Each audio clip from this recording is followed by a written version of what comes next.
This is Andy Gutierrez from StarWars.com, and you are listening to Coffee with Kenobi with Dan Z. This is the podcast you're looking for. This is Ashley Eckstein, Ahsoka Tano from Star Wars The Clone Wars and Star Wars Rebels, and you're listening to Coffee with Kenobi with Dan Z. Joining us today for a cup of coffee to talk about the 13th episode in Season 2 of The Bad Batch. The episode is titled Pabu, and we've got our own guest returning to talk about this episode with us. He is the maestro of... What are you the maestro of? I don't know. Humility, Mr. Tom Gross. Yes. Hello, everybody. The maestro of something. We'll figure out what that is. Yes, well, I'm optimistic we'll come up with several somethings for you. Mason will be actually joining us later to give his overall thoughts, word, and letter grade. But in the meantime, Tom, give me one word to describe the episode for you and overall thoughts on it. So the word I would use to describe this episode is, oh, wow. I thought I had it, and then like three other words popped into my head. So I'm just going to go with the first one, which was peace. Peace. My impression of this episode was it was different than most other Bad Batch episodes. It's an episode that I felt like, I don't know, I almost feel like I've been waiting for something like this because of the draw to get away from war. The Bad Batch seems, I don't know, this season I just feel like the Bad Batch seems kind of tired, not as a show, but as characters. They seem kind of tired. They're always on the move. They lose their ship, have to get it back, all of these things. So I felt like this was a much needed respite for the Bad Batch. And so peace is the word that I use for this. But my impression is I really, really enjoyed this episode as sort of a change of pace. Okay, very good. I would love to, instead of using a word, I'd like to use a phrase, serenity now, insanity later, Seinfeldian. But I would just call it serene. I think it was serene. It was beautiful. It was very calming for all the right reasons. It did not feel gimmicky or like a placeholder to other plot developments. I felt like it was an organic part. And I think our conversation is going to show exactly why that is. So at the beginning, there's this little sequence. This is like the third or fourth time this season where I feel like I'm watching a loving adaptation of Indiana Jones. That opening sequence with Phee Genoa and this sort of exchange of this artifact, including the rotation of the what is that called? Like a lazy Susan? Or no. What is that called? Is it a lazy Susan? Where you put it down and you turn it around. Mm-hmm. It's very much like the diamond at the beginning of Indiana Jones and the Temple of Doom. But all of it from Hunter's sly use of a knife saving Phee, who doesn't seem the least bit concerned, from that poisonous little millipede that is right out of episode 2, Attack of the Clones. I love this opening. It was terrific action. And I said to Mason, boy, it's pretty nice to have the Bad Batch as your friends, isn't it? Yep, you're going to need to bring a little more muscle than that. Oh yeah. He stands up and he cracks his knuckle or his neck. And I agree with you. This opening was wonderful. And one of my favorite lines of, I don't know if it's a line or some, I don't know who said it. It was that Phee Genoa is a liberator of ancient wonders.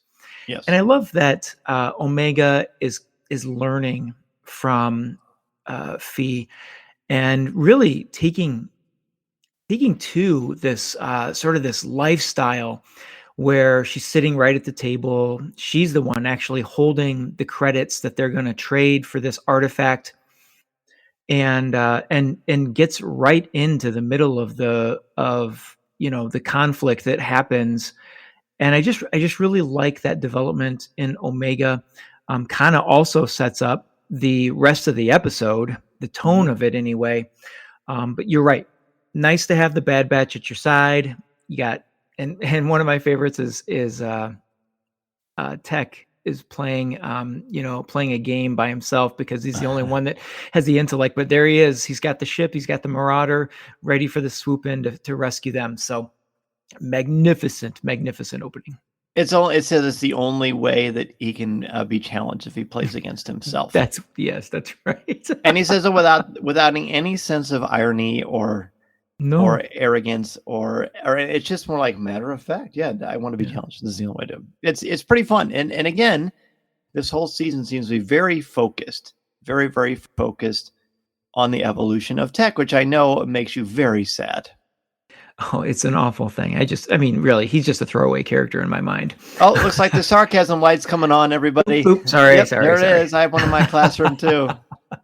Yes, no, I love tech. And yes, you're right. This season has been wonderful to watch him develop. And we've got more to talk about with tech coming up. Before we get to Pabu, the name of the title of the episode is Pabu, but it's also the planet hidden from the galaxy. Mm-hmm. What isn't hidden from the galaxy is the fact that Sid is someone not to be trusted. We've seen snips of this, the episode Faster, where they help her, and that I can't remember the name of the alien who they were wagering against, but he warned them that she's not loyal. She's not loyal. You can't trust her. And then she kind of disappeared for a while, besides a couple of token appearances and not showing up to help them, making them wait 3 days before she would ever come to save them. So they had to make their own rescue when they had lost their ship earlier in the season. But now she comes out and she basically says, don't just assume I'm threatening you boys. You've been avoiding me for, did she say 14 days, 21 days, something like that? I thought it was 20 rotations. 20 rotations. Okay. My math is a little off, as it always is. English teacher, But in the meantime, first of all, Phee says, she's a great partner to have, meaning Sid, but arrangements are not mutually beneficial, not good to be on her bad side. And I think we know this to be true. And they say, what is your plan? And they basically say, well, you're looking at it. And this is when she says, you're coming with me. Here's the coordinates. And she talks about Omega, and her assessment of Omega is essentially she needs to learn other skills. I'm not talking about being a soldier. Mm-hmm. I'm talking about friends or people who don't share your genetic code. And to Tech, he basically says, I don't see the problem. But Tom, what is the problem? And it's probably pretty obvious, but why do you think it's important at this particular stage of the narrative? Well, when Tech says that, it's the irony that they're on the run, they're soldiers, and that's really all they have. They don't have anything else to run to turn to, and so that's the whole point in her saying, it doesn't. Did you say this already? That someone of a different genetic background, because she's running around with clones, which is what they've always done, and so Phee is just saying, let's give her let's let her be it's kind of been a theme for a while. Let's let Omega be a kid. And so that's, I feel that's what Phee is saying. It's just that continuation of, she needs to develop more than just, we saw in the opening that she's quite the competent soldier. She's got a good shot. She drops that bell down on the leader and all of that, but she doesn't have a connection to anything else. And so she needs that. I do have a question for you. When Hunter says you're looking at it, what exactly does he mean by that? I get the sense that it means we're off. We're the A team. We're going around doing our thing, surviving, helping people, taking care of our friends. It does make you wonder how they got hooked up with Phee. But, who knows? She's never done them wrong, although she almost got them killed a couple of times, but ultimately it seemed to work out. So the bridge between her almost getting them killed on that giant monolith that came to life versus now, I'm not really sure where that is, but I guess it really doesn't matter all that much. What matters is that she clearly has their best interest in mind, and more importantly, she has Omega's interest in mind. So they end up going to Pabu, again, hidden from the galaxy. And we find out that this little tree thing that she got Yeah. which could be possibly symbolic because it's almost like an olive branch or, a tree. Whenever there's a tree that gets chopped down or cut down, my wife always feels a little sad. Yeah. And one time we were talking about that, and we just talked about trees, their growth. They bring life, they help with the atmosphere for one thing, but there's just something kind of familial about trees. It's hard to kind of explain, but what do you think? Wow, I love that image of the tree, and so you've got the artifact, and then they land on Pabu, and there's that there. I mean, I'm assuming that's the tree that the artifact is designed after. Maybe not, but Mm-hmm. nonetheless, there's a tree there, and I look at it. So several things you mentioned several of them, but two of them that come to mind is like the tree of life. So it's like a re-beginning, and you mentioned the growth. And the other side of the tree is the deep roots that go down Mm-hmm. and strengthen. And so this is, Phee is taking them to these people who have these deep, deep roots. And, even Wrecker a little bit later in the episode says, after the leader, Shep, just comes across somebody and Wrecker says, "Well, do you know everybody?" He says, of course, of course. And I wanted the line to say, of course, because the roots are deep here. Mm-hmm. All of the cultures come together. And so what was cool, and maybe you're headed this way, is that Tech has his little tablet out, and he says that artifact really has no value. And she says, this holds a different sort of value. Right. Which is really beautiful. It makes you wonder if is that tablet just a cool iPad and you just set up with Google? Is that how he's able to become that? The another lovely thing, mythologically speaking, is trees. Norse mythology, the world tree is named Yggdrasil, Yggdrasil. I think that's a pronunciation. But Yggdrasil is the foundational geographic actual tree where all the 9 worlds are linked together. Yeah. And that's not the same idea as far as connecting all the worlds, but it is connecting these people. And we find out they are refugees from all over. And Phee says, we're preserving artifacts from other cultures. We're trying, where the empire seeks to destroy and abolish other cultures and try to make people basically subservient. This Phee is actually much more thoughtful, and she's a lot less selfish than we realized. Maybe what she was risking her life for earlier was something that was very important to this planet. And I find it really lovely. So you mentioned Shep. He's extraordinarily friendly. He and Wrecker hit it off right away. But there's a little girl named Liana. Mm-hmm. And Liana and Omega have so much fun together. There's these little monkeys, those green monkeys called Munos. Yes. And I think it's Tech that says, I haven't heard Omega laugh like that in a long time. And again, I always like talking to you about Omega because you have 2 girls of your own. And I think the importance here is that Omega, we spent much of season 1 seeing Omega as a capable soldier, as a member of Clone Force 99. But this season, it seems it's more about her as a human being. And she's probably the most fleshed out human being of any clone. Absolutely. It is cool to see. And there's one more layer to this conversation, because Shep just says naturally to Hunter, it's as a father, it's a good place to raise children. And like nothing set that up besides just his own observation of Clone Force 99. And so, to see your children laugh is just the most joyous thing as a parent, as a father of a son or a father of daughters, to see them connecting with other kids, growing and laughing and having a good time. There's just nothing that relaxes me, makes me happier. And so it's interesting that Tech is the one that makes the observation in my mind, because Tech is so unemotional generally. So when he's the one that recognizes this and says it aloud, I think that's I don't know. I almost think that says almost as much about Tech as it does Omega and this relationship that she's, this is what Phee was talking about. And I'm guessing that Phee had this in mind, that I'm going to take them to Pabu. Liana is there. And so it's working out just the way, oh my gosh, I'm forgetting names, just the way Phee wanted it to.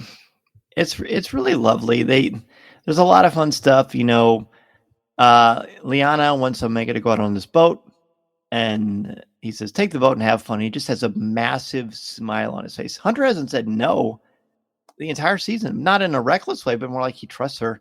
And now he's trusting her to just be a kid and be safe. And that, as a parent, that could be a very tricky thing, of course, but it's really wonderful here. There's some fun comedy. I love all the stuff with food. Eating together in Star Wars is sort of rare, especially rare in animation. Can't remember too many times in Rebels where people ate together, or in Clone Wars, not too many. It happens a few times in the films, which I talked about on StarWars.com years ago.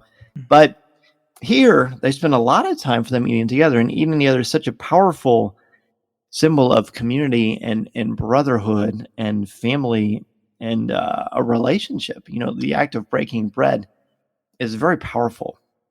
It's so powerful that Hunter celebrates, I'm full. I'm never full. It reminded me of the old Taco Bell commercials. You want to be full. And then Tech takes out his little pad and says, I will save the date and time to commemorate the occasion.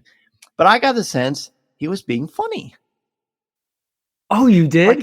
Yeah. I thought he was being totally analytical. He was, but I also think he was sort of being a little bit playful. Oh, I could be wrong, but that's very much the sense I got. I hadn't really thought of it that way, as being playful. Because it's sort of breaking the ice, this whole planet. Yeah, I would totally agree with you on that. And so a couple things come to mind. I had a note earlier in the episode, and it makes a lot of sense here in this part of the conversation. And that is that, when they talk about the refugee idea, that it's interesting that the Bad Batch comes here because they have no home. And is this, and really, do they even have a culture? And so when she says, we keep artifacts of all different cultures in here to celebrate that. And then Shep brings them to dinner, all the powerful things that you said about it.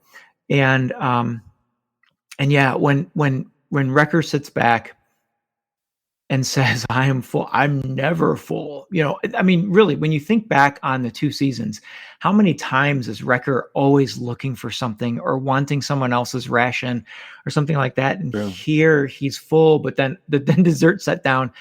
Okay. He didn't complain then when dessert was set down. But yeah, I felt like Hunter was a different person. You mentioned his smile. I don't know that we've seen him smile, and if we have, it's very, very far and few between. Even like you said, Tech is relaxing and being funny, making observations of emotion and laughter, and Wrecker's just being Wrecker, filling himself full, and how powerful that is. It's fun. It's really fun.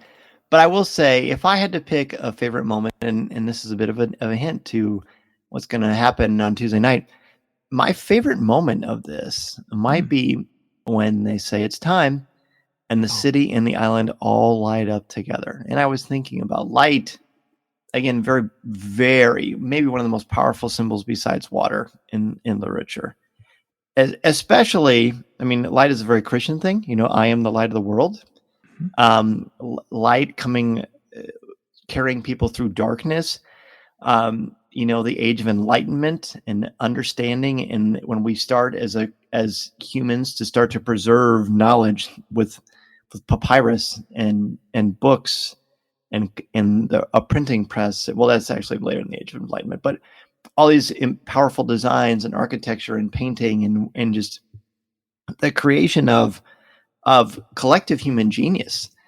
This isn't, the city lighting up isn't that, but it is a means of inspiration. It is a means of absolute calm that happens for us as an audience. You're talking about peaks and valleys in this series. it's almost like being a teacher. You've got a lot of highs where you're very, very busy, and then you've got some downtime. The Bad Batch has never truly had downtime when they're not racing to the next adventure or running from the Empire or running from bounty hunters or trying to save Omega or watching Camino get destroyed. This is like the perfect exclamation point to what they've gone through. And I'm going on and on about it, but I really found it so lovely.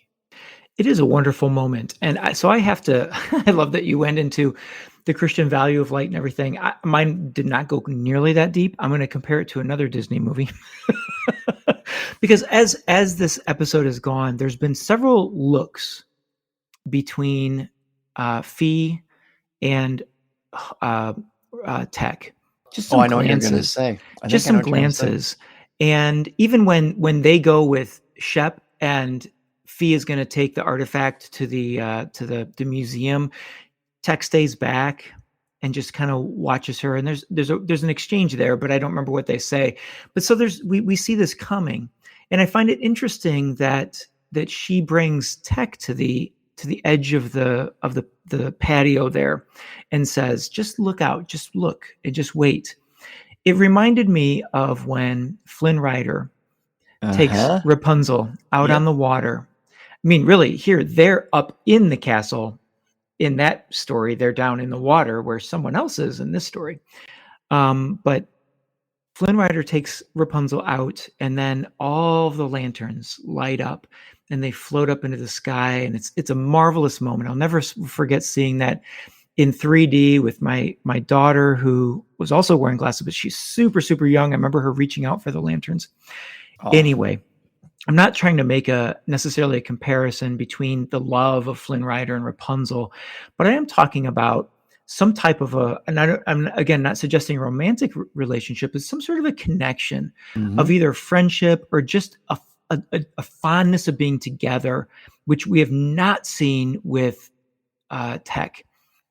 And I don't know, I didn't think about this until just right now, that we're trying to make, Fee's trying to make a connection, a human connection with Omega through Liana. And maybe there's even more to the mission here. And that is to, bring the Bad Batch or Clone Force 99 into more of a humanity. And here she's just chosen Tech to be the one that seems to be of most interest to her. And so I think I don't know. I agree with you that the lights are just the most marvelous moment. I'm just trying to think of all the times that I've been just excited about, like, when you go to a city and you just, the lights, the sun goes down and you look back at the skyline and just the beauty of all the lights. There's some places in my life where I'm driving down a road and you just go over a hill, or you get to a valley and you look down in there at night and you see the lights down there of a village or a town, and just how cool that is. And here you're on an island with just blackness all around. So yeah. Oh, wow. This is Vanessa Marshall, and you're listening to Coffee with Kenobi.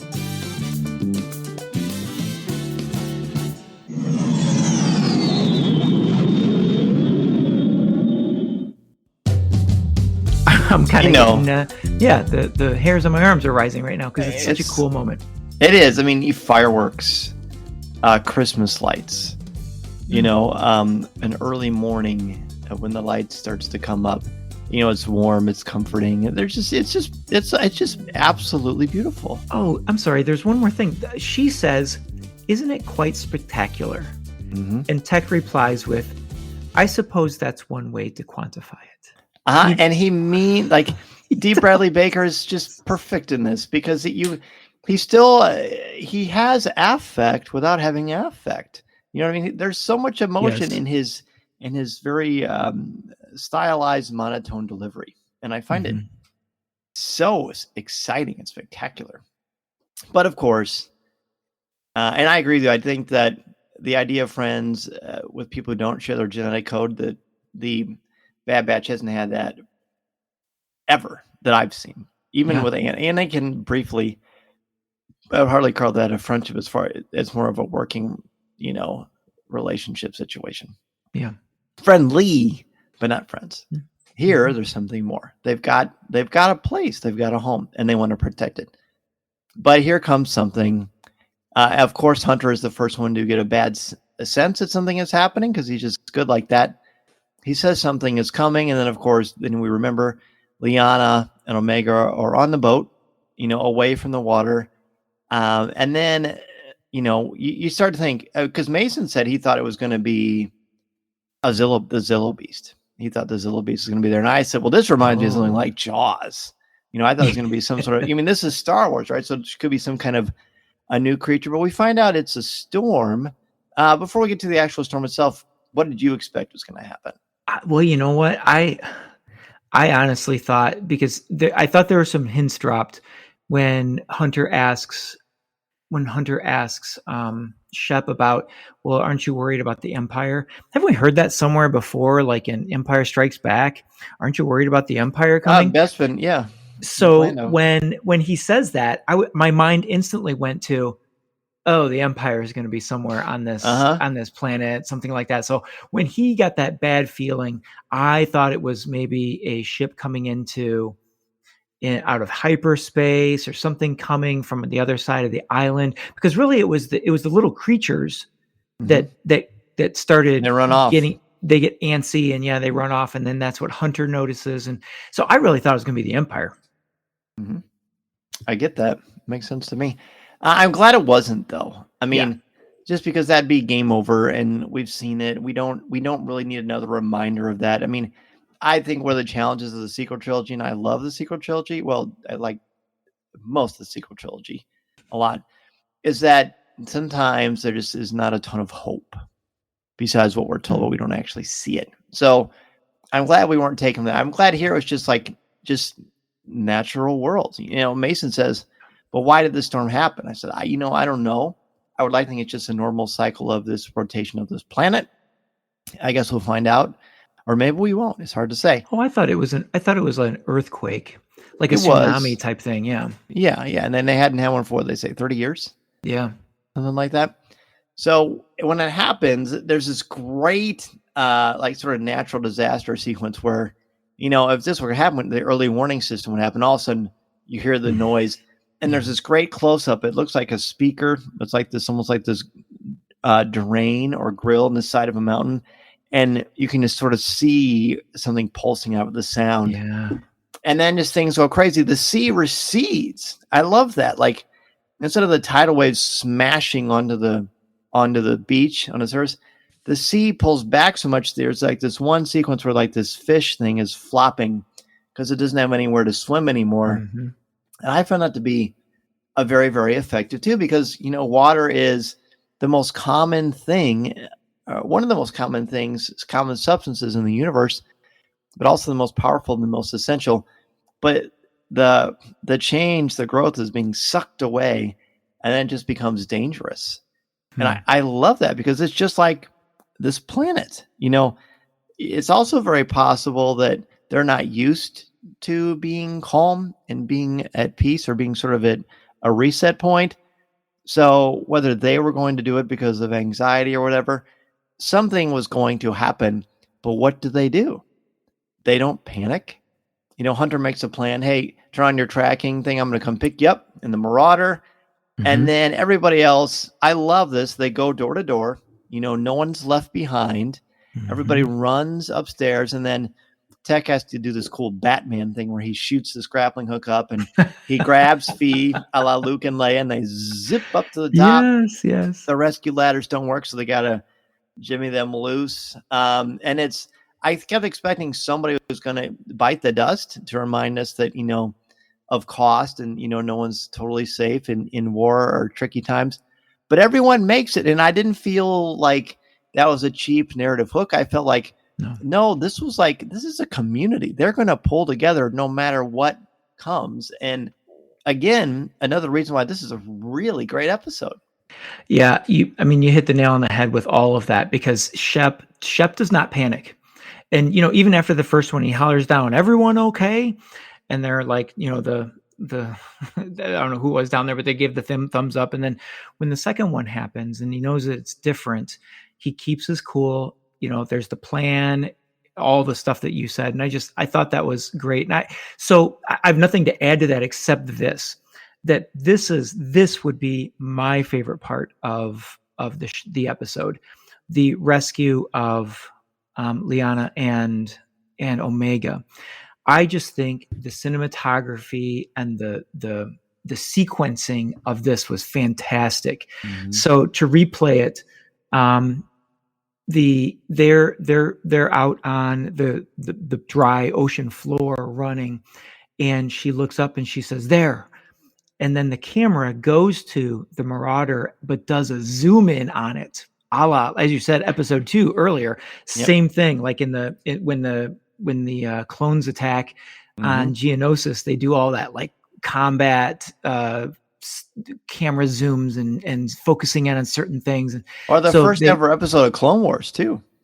Oh, That's yes. a great sequence. Yeah. Yes. And so they do a zoom in on the Marauder, and he swoops around and he does a little announcement, grab the rope. And so he drops the rope down, and Omega grabs it, brings Liana up, and then they swing in front of that massive wave. And then he flies back up. And I forgot my favorite. How did I forget this? The very beginning of that sequence is the Marauder taking off. And did you notice the flame coming out of the engines? I guess because they're in the atmosphere or something. And the sound of it. Oh gosh, it's just cool. It was so cool. But there's one more thing to this that I want to add. When you're talking about the water and the importance of that.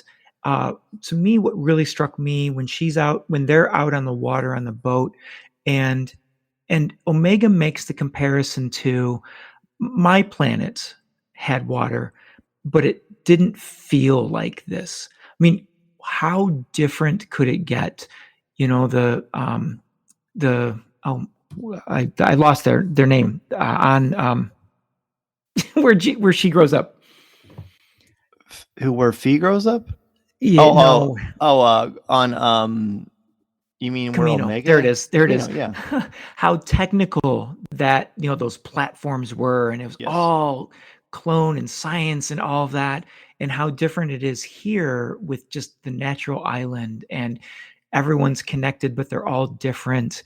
And I saw that, but the connector was the water, and that's what reminds her of her land, of her own home. And you got to think, I love that scene too, because then what's the difference between Coruscant and Pabu? Well, they both have life, but on Camino, it's artificial life, but she's, a clone. And so is she artificial? I don't think so. Are the clones artificial? That's kind of one of the big debates through this entire series. I think what's more important is not the water, but how the water is used. In Camino, it's a barrier. It's violent. It's not necessarily even a part of. We don't know if they fish, where their food comes from on Camino, but here it's like this big, beautiful commune, like this ecological preserve of family, of friends, of working together with the land, and it's all part of it, as opposed to like we're taking over in this violent area. And I'm sure there's so much more that you can glean from that, but it's really pretty cool. There's one of my favorite sequences also. There's this wonderful airborne shot of Omega and Liana looking down out of the Marauder as they're flying over the water at the very, very end. It's probably 2-3 seconds. Oh yes, I know what you're talking about. There's this beautiful cinematic sequence there. And then they all decide, we're going to stay and we're going to help. And then there's no like cliffhanger. There's no sense of violence or like that we still don't know what's happening with Crosshair, because last we saw he was tied up and looked like he was going to be tortured or who knows what was going to happen. But that's how it ended.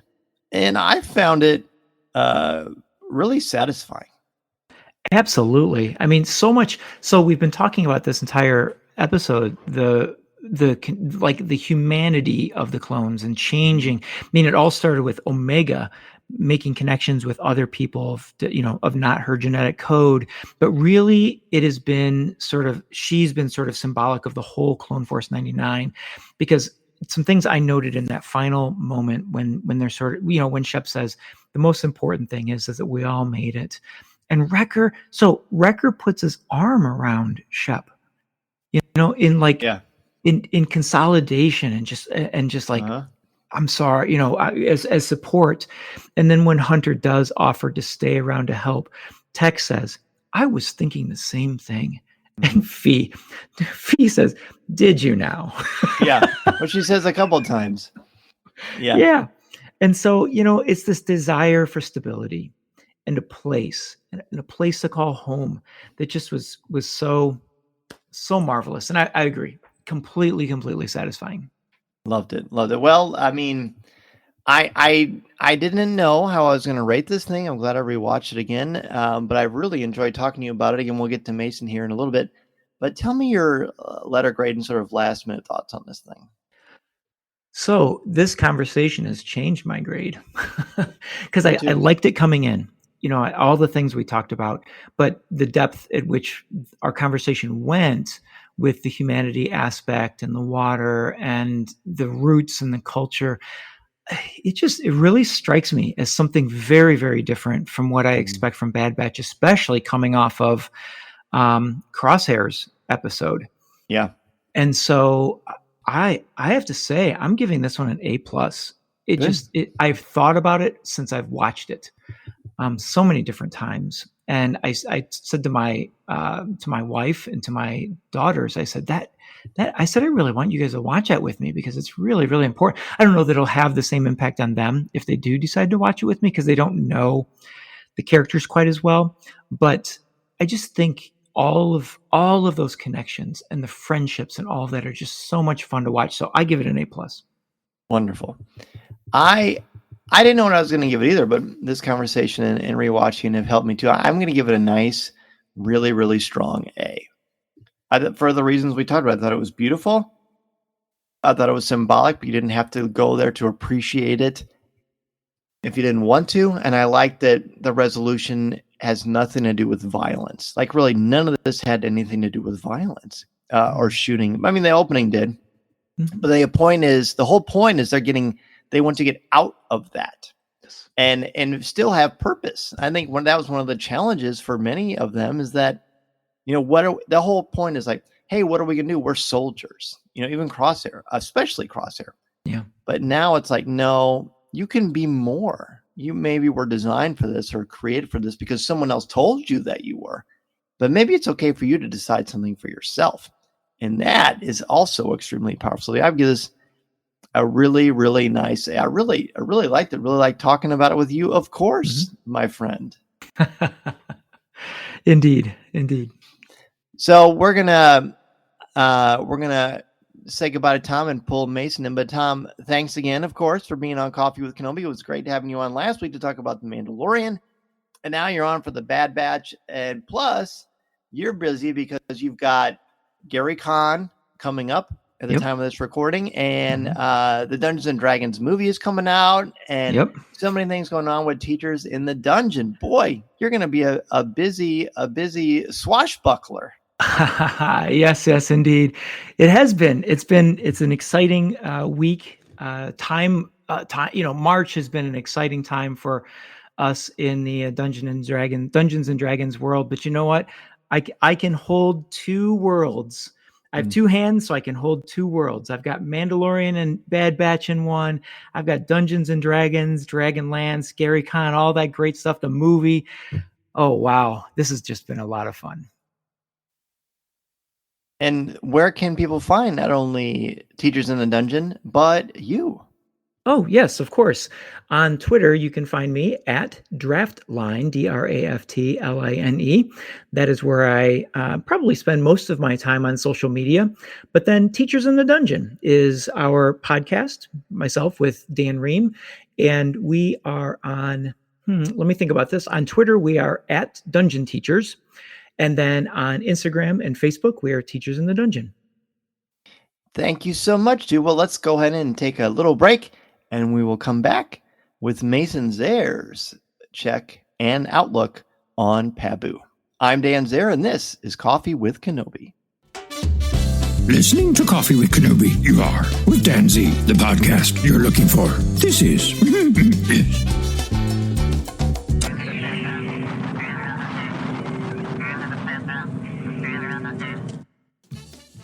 We are back, and as promised, my good friend and yours, Mason Zehr, is back on the show. Mason, how's it going, pal? Good. So, Tom and I just talked all about Pabu, the 13th episode in that's my Mandalorian habits kicking in season 2 of Star Wars The Bad Batch. Do you want me to tell you my letter grade or in my word, or do you just want to give me yours first and then just react? I'll give you mine first. Okay, go ahead. I give it an A, and my word is beautiful. Ooh, that's interesting. So tell me why, and then I'll tell you what Tom and I said. My letter grade is A because it is a great episode, not an A plus though. Now, to be fair, and not to be fair, but before we watch this the second time, I think it's fair to say that you and I were like, oh, okay, we'll watch this one again. But for me, watching it a second time really made a massive, massive difference. And I'm guessing it's the same for you too. Yes, it was. So why did you use beautiful to describe it? Because of all the scenery and the planet. Okay, not only that, but it was really kind of beautiful that the Bad Batch finally finds a home that doesn't involve fighting or war or connections with other clones. The clone connections aren't bad, but it's good to branch out, and they absolutely do that. My word was serene, which means peaceful, and I think Tom's was very, very similar too. So tell us kind of some things that stood out to you in the episode.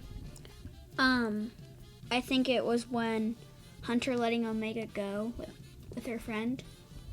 Oh, Liana on the boat? Mm-hmm. And how come? Because he always is with Omega and protects her. Okay. And this time it shows that he just feels good about keeping her safe, I shouldn't say, it's more like he's not worried about her being safe. And he trusts her. And he absolutely trusts her. So what else did you have? It's when the guy that is in the beginning that wants the money from Phee, he says you should have brought more, Phee, and Wrecker said she did and stands up. And then you get the sense, okay, this is and I think that's when I said to you, I think it's pretty good to have the Bad Batch as friends. Yes. And what else did you have? When Wrecker said, I'm never full. I love this place. Have you ever felt that way? No. Well, as you get older, you're probably going to, because you eat a lot already. I have a feeling that's definitely going to be you very much. Anything else that you want to talk about? I'm guessing you love the monkeys. What are they called?